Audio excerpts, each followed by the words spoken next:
Hola, les hablaré sobre los resultados preliminares de una parte de un proyecto financiado por el Gobierno de México, el cual se titula Diversidad específica y genética de la ictiofauna en las áreas naturales protegidas de México. Como antecedentes, se sabe que la diversidad biológica se constituye en tres niveles. La primera, la diversidad genética, que es el componente más básico de la biodiversidad. Esta se refiere a la variación a nivel del ADN, donde un mismo gen o región del ADN puede tener diferentes variantes o alelos. Esta propiedad permite diferenciar a individuos e incluso identificar poblaciones de cada especie. La diversidad genética puede evaluarse a través de distintos estimadores. En el caso del ADN mitocondrial, los más comunes son la diversidad haplotípica y la diversidad nucleotídica. En cuanto al ADN nuclear, la heterocigosidad es el índice más empleado. Los valores más altos de estos estimadores indican un mayor nivel de diversidad genética. El siguiente nivel es la diversidad de especies, y en las que se evalúa principalmente la riqueza de especies y en su diversidad alfa, beta y gamma. Y en un contexto más amplio está la diversidad de ecosistemas, donde se evalúa el número de ecosistemas y la heterogeneidad ambiental. A pesar de que es más común de que en las estrategias de conservación se basen solo en la diversidad de especies y ecosistemas, a través de la diversidad genética se pueden hacer evaluaciones de adaptación y resiliencia. Por ejemplo, evaluar el potencial evolutivo de las especies. Debido a que la diversidad genética contribuye a los rasgos y supervivencia de los organismos, esta diversidad es vital para ayudar a las especies a adaptarse a entornos cambiantes, incluidos el clima, las plagas o los cambios de hábitat. Por ejemplo, en este esquema se muestran 3 especies con tamaños poblacionales diversos, distribuidas en un gradiente térmico. Con los distintos niveles de flujo genético que se representa en flechas, cuando se presentan cambios en el ambiente tal como un incremento a la temperatura, se puede observar la extinción local de algunas poblaciones. Entonces, la especie 1 tiene menor potencial evolutivo y corre mayor riesgo de extinguirse, a diferencia de la especie 3, cuyas poblaciones están distribuidas a lo largo de un gradiente térmico y con altos niveles de flujo genético entre ellas. Entonces, es de importancia estudiar el potencial evolutivo y la resiliencia de las especies ante cambio climático global para generar mejores estrategias de conservación al futuro. Por otra parte, a nivel mundial y nacional, se han establecido áreas destinadas a la conservación, como las áreas naturales protegidas, las cuales son instrumentos de política ambiental cuyo objetivo es mantener y conservar la biodiversidad. Actualmente, en México existen 226 áreas naturales protegidas federales, de las cuales 186 son terrestres, 31 de ellas son terrestres marinas y 8 son exclusivamente marinas. La cobertura de estas áreas naturales protegidas resguardan el 34% de la extensión del territorio de México.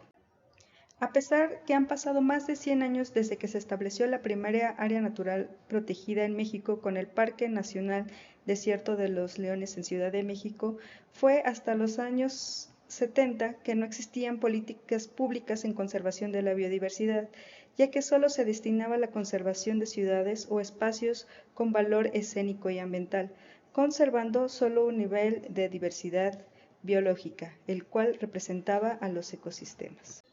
A partir de los años 70 se inicia una nueva etapa donde la conservación se enfoca en preservar la biodiversidad e incorporar los servicios ambientales o ecológicos, incorporando a comunidades humanas.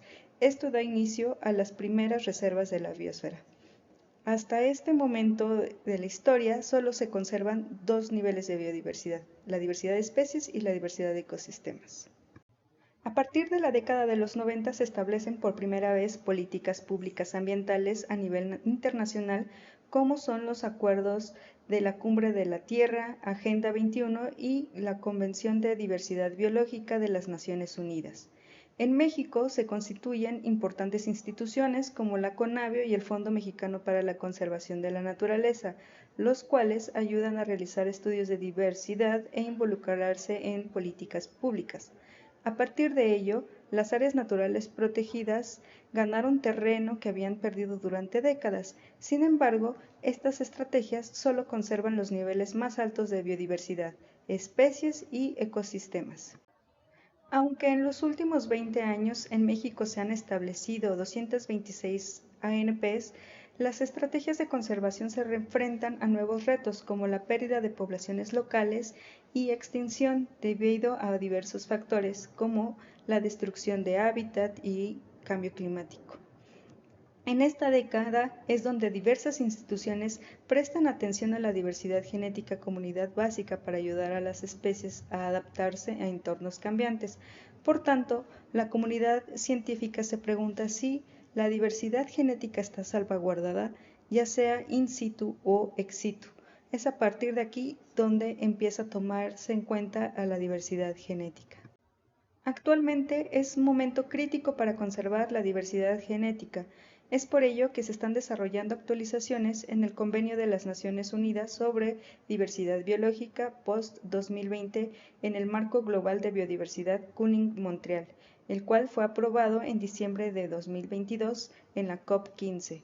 Durante la próxima década, las partes del Convenio de Diversidad Biológica estarán legalmente obligadas a informar sobre su progreso utilizando los indicadores de Kunming-Montreal, por lo que los objetivos y metas para los años 2030 a 2050 es mantener la diversidad genética dentro de las poblaciones de especies silvestres y domesticadas, salvaguardando su potencial adaptativo mediante la conservación in situ y ex situ, así como prácticas de gestión sostenible. Hasta ahora sabemos que las áreas naturales protegidas en México son instrumentos de la política ambiental para mantener la representatividad de los ecosistemas y su biodiversidad, asegurando la provisión de sus servicios ambientales mediante su conservación y manejo sostenible. Sabemos que los impactos a mediano y largo plazo del cambio climático global sobre la vulnerabilidad de la biodiversidad son desconocidos y por tanto nos preguntamos si las áreas naturales protegidas existentes estarán salvaguardando la integridad biológica, tanto la diversidad de especies y la diversidad genética ante el cambio climático global para las generaciones futuras. Los objetivos de este estudio fueron: 1. Actualizar la diversidad de especies de peces en las áreas naturales protegidas y reportar por primera vez la diversidad genética de peces que se resguardan en las áreas naturales protegidas marinas y terrestres. Para responder a nuestros objetivos, consultamos diversos repositorios públicos como colecciones biológicas nacionales e internacionales como UNIBIO, CONAVIO y GEBIF, para elaborar un listado faunístico curado taxonómicamente y geográficamente para evaluar la riqueza específica o la diversidad alfa, la presencia de especies endémicas, las especies en categoría de riesgo y especies exóticas. Dichos estadísticos se evaluaron en cuadrantes de un grado de resolución a nivel nacional. Posteriormente se consultaron diversas bases de datos, como fue la de Vault Systems y el NCBI, y así como literatura publicada para obtener datos genéticos, particularmente del gen mitocondrial citocromo oxidasa 1, conocido como COI, el cual es uno de los genes más empleados a nivel mundial. Se estimaron los índices de diversidad haplotípica y nucleotídica como medidas de diversidad genética, igual por cuadrante a nivel nacional. Los resultados de la diversidad de especies indicaron que 3.293 especies óseos se registraron en México, de los cuales el 91.4 están siendo conservados en áreas naturales protegidas. En cuanto a los peces cartilaginosos como tiburones y rayas, se encontraron un total de 205 especies, de las cuales solo el 94.6% están resguardadas en alguna área natural protegida. Las áreas naturales protegidas marinas más diversas en riqueza de especies fue en primer lugar las islas del Pacífico de la península de Baja California con 846 especies, seguida de las islas del Golfo de California con 845 especies y en tercer lugar el Pacífico mexicano profundo con 830 especies de peces óseos y cartilaginosos. A diferencia de las áreas naturales protegidas marinas, las ANPs terrestres albergan mayores niveles de diversidad específica en una extensión territorial muy pequeña y con alto nivel de endemismos. Se encontró que la reserva de Chamela-Cuixmala alberga 538 especies de peces óseos, con 22 de ellas categoría de endémicas, 7 invasoras y 12 bajo alguna categoría de riesgo bajo la norma oficial mexicana 059. Sin embargo, encontramos que en el sureste de México se encuentran dos áreas naturales protegidas altamente diversas, la Reserva de la Biosfera Los Tuxtlas y la Concordia. Cabe resaltar que en los Tuxtlas se encuentra un mayor número de especies endémicas bajo alguna categoría de riesgo, comparada con las otras áreas naturales protegidas que se reportan. Por otra parte, encontramos un total de 264 especies endémicas de peces reportados en el país, del cual el 97% se encuentran protegidas en alguna área natural protegida. Destacan las áreas naturales protegidas situadas en el centro del país, como la Primavera con 45 de las 75 especies reportadas que son endémicas, es decir, más del 50% de especies presentes son endémicas. Este mismo patrón se refleja en las áreas Insurgentes José María Morelos y en Sierra Gorda, Guanajuato, con 43 especies endémicas. Aunque en esta categoría de diversidad, las áreas naturales protegidas sí cumplen con resguardar especies de importancia biológica como lo son las especies endémicas. Sin embargo, estas pueden estar en riesgo debido a factores como la urbanización y deterioro ambiental, incluso por la presencia de especies invasoras, ya que encontramos también que en esta región central de México se encuentra la presencia de especies invasoras, las cuales están presentes en el 100% de las áreas naturales protegidas distribuidas en el país. En cuanto a los resultados de la diversidad genética, encontramos que solo el 14% de las más de 3.000 especies de peces reportadas en México cuentan con información genética de COI del ADN mitocondrial y solo el 31 de las 226 áreas naturales protegidas de México, es decir, solo el 13% de las ANPs cuentan con información genética para al menos una especie. Las áreas naturales protegidas con mayor información genética se centraron en la región del Caribe de México, siendo arrecifes de Xcalac, el Caribe mexicano y la isla Contoy con las que presentaron mayor número de especies con información genética. En cuanto a la diversidad genética en las áreas naturales protegidas marinas, se encontró mayor diversidad nucleotídica respecto con las terrestres, con un rango de 0.23 a 0.8, siendo las islas del Pacífico en Baja California y el Caribe mexicano las ANPs más diversas. La mojarra Guerre cinereus fue la especie mejor representada, ya que en 5 áreas naturales protegidas se encontró información genética de esta especie. La diversidad genética de las áreas naturales protegidas terrestres osciló en un rango de 0.04 a 0.26, siendo la más diversa la reserva Don Martín en Coahuila y la menos diversa en Janos, Chihuahua.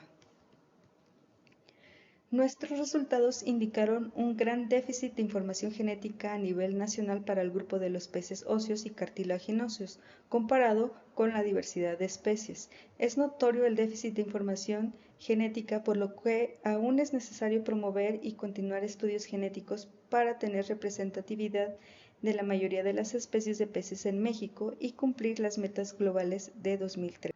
Como conclusiones, encontramos que el 14% del total de las más de 3.000 especies de peces cuentan con información genética disponibles, las cuales la mayoría son de importancia comercial o especies ícono, por lo que hace falta incorporar mayor número de especies. Dentro de las limitantes de nuestro estudio es que la gran mayoría de información disponible se basa en estudios locales y para la identificación de especies, por lo que se recomienda que los estudios abarquen el área de distribución para poder identificar poblaciones genéticas. Otra de las dificultades que se encontró fue la información incompleta de metadatos, es decir, mucha de la información no se contaba con coordenadas geográficas o con localidad disponible, por lo que se exhorta a los investigadores a estandarizar los datos de bases de datos y compartir los datos en acceso abierto para que se sigan analizando bajo diferentes enfoques. Finalmente, con estos resultados, México se convierte en uno de los primeros países en reportar la diversidad genética que se resguarda en términos de conservación, por lo que estos son los primeros pasos para cumplir con los compromisos internacionales. Aún queda mucho por hacer en este campo, por ejemplo, analizar otros marcadores moleculares del ADN nuclear, por lo que se buscan estudiantes que puedan apoyar al proyecto y desarrollar tesis. Con esto finalizo, no sin antes agradecer a múltiples investigadores que han nutrido las bases de datos y compartido los resultados de sus investigaciones, así como al CONACYT por el financiamiento del proyecto y a ustedes por su atención.